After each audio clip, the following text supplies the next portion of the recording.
trop de manipulation de chiffres dans vos différents documents. Et ça se traduit aujourd'hui par une situation qui fait que, sur l'exercice 2017, nous avons accusé un gap de 161 milliards sur les recettes fiscales. Vous ne le démentirez jamais. Et ce gap-là va vous poursuivre. Et à la fin du premier trimestre 2018, on est déjà à un gap de 40 milliards sur les recettes fiscales.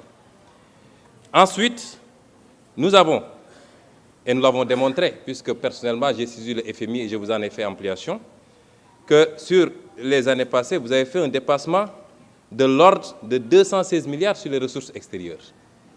Et c'est extrêmement gravissime, ça veut dire que tous les chiffres que vous nous donnez, nonobstant votre rengaine habituelle sur les notations ou je ne sais quoi, tous les chiffres sont faux.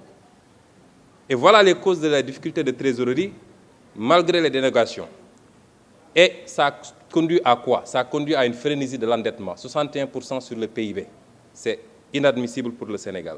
Parlons des eurobonds. 100 milliards en 2009, 250 milliards en 2011, 250 milliards en 2014, 660 milliards en 2017 et 1184 milliards aujourd'hui. Et vous nous dites que vous n'avez pas de difficulté. Pourquoi cette frénésie de l'endettement?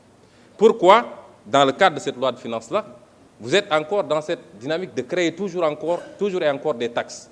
Mais si on examine les 3 taxes que vous créez, prenons la première, la taxe spéciale du secteur des télécommunications. Elle vient remplacer une autre taxe de la même nature qui a été votée ici il n'y a même pas un an, en 2017. Qu'est-ce que vous avez changé? Puisque vous n'osez pas affronter les multinationales de télécommunications, vous leur donnez la possibilité de déclarer trimestriellement, ce qui est une violation de l'égalité des contribuables devant la loi. Parce qu'en matière de TVA, la déclaration elle est mensuelle dans tout le Code général des impôts. Vous avez reculé parce que les entreprises de télécom avaient dit qu'ils ne paieront pas. Et vous devez assumer d'avoir annulé la taxe sur les appels entrants. 50 milliards de recettes abandonnées par le président Macky Sall pour respecter une promesse de campagne faite au patronat, particulièrement le patronat français. Le prélèvement sur les compagnies d'assurance. Mais vous mettez une taxe de 1% qui va être encore supportée par le consommateur, alors que vous n'osez pas taxer les forts profits des compagnies d'assurance et les distributions qui sont faites. C'est là où se trouve l'enjeu. Mais vous êtes toujours en train de faire peser la charge sur les mêmes, c'est-à-dire le pauvre contribuable. Enfin, les prélèvements sur les opérations de consignation. Monsieur le ministre, nous savons que ce prélèvement est taillé sur mesure pour la société de droit suisse qui s'appelle Adax Énergie, qui fait l'objet aujourd'hui d'un redressement de 100 milliards fraude fiscale sur ces opérations-là. Et nous suivons de très près l'arbitrage qui est sur votre table, parce que nous savons que cette loi, elle est taillée sur mesure pour cette société. Et voilà que le président Macky Sall, sortant de son sommeil de Lyon, décore cette même société de l'ordre national du Lion. Les multinationales viennent ici, elles fraudent, elles grugent le fisc, mais on les décore après de l'ordre national du Lion. C'est très bien fait, et puis on avance. Et comme d'habitude, parce que ce qu'on ne dit pas assez, c'est que cette société est impliquée dans le scandale de la SAR avec les 8 navires qui ont été commandés sans passer par le conseil d'administration. 400 milliards, vous êtes très informés de ce dossier.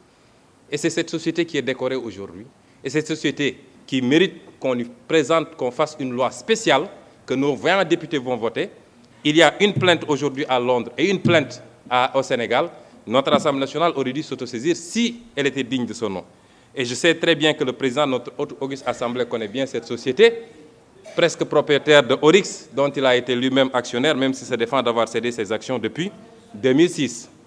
Voilà ce qui se cache derrière cette loi de finances rectificative et comment le Sénégal est géré sous Macky Sall, c'est-à-dire c'est les lobbies, c'est les amis, c'est les intérêts et c'est la famille. C'est ça la gestion du Sénégal.